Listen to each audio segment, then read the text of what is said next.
What is this algae? Algae কি?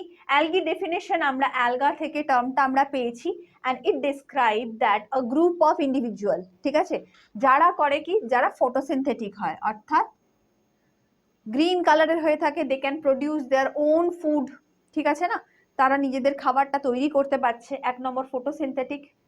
Eukaryotic group, তার মানে এখান থেকে বলতে পারি এরা মাল্টি সেলুলার, রাইট?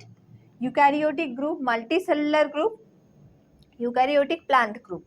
ক্লাসিফিকেশন যেহেতু আমি আগের ক্লাসেতেই বলে এসেছি, তো আমি সেই ক্লাসিফিকেশনের জায়গাতে আমি আর যাবো না। ইটস অ্যানাদার এটা ডিফারেন্ট হিসেবে এটা হচ্ছে গ্রুপের মধ্যে আমরা ফেলি, প্ল্যান্টের মধ্যে আমরা যেটা পড়ছি। তো ফার্স্ট পড়ছি হচ্ছে এরা ইউক্যারিওটিক, 1 নম্বর পয়েন্ট। সেকেন্ড পাচ্ছি কি, এরা ফটোসিনথেটিক, তার মানে এরা ফটোসিনথেসিস করতে পারে, that means they can produce their own food. আর একটা এদের মেন ক্যারেক্টার যেটা আমরা বলতে পারি, এদের হ্যাবিটেটকে যদি আমরা দেখি, ওকে, হ্যাবিটেট মানে হচ্ছে থাকার জায়গা, what they like, habitat. Habitat মানে হচ্ছে এরা যে জায়গা থাকতে পছন্দ করে, নর্মালি একটু ভিজে স্যাঁতস্যাঁতে আর্দ্র জায়গা, যেখানটাতে জল রয়েছে, সেই সমস্ত জায়গাতে এরা থাকতে পছন্দ করে।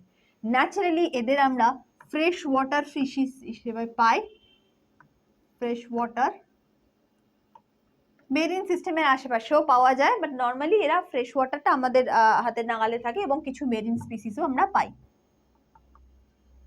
দ্যাট মিন এক কথায় বলতে পারি দে আর অ্যাকোয়াটিক ইন নেচার, ঠিক আছে? এদের হ্যাবিটেট তাহলে হচ্ছে যে জলের কাছাকাছি এরা থাকতে পছন্দ করে, এবং এদের নেচারটা হচ্ছে অ্যাকোয়াটিক ইন নেচার।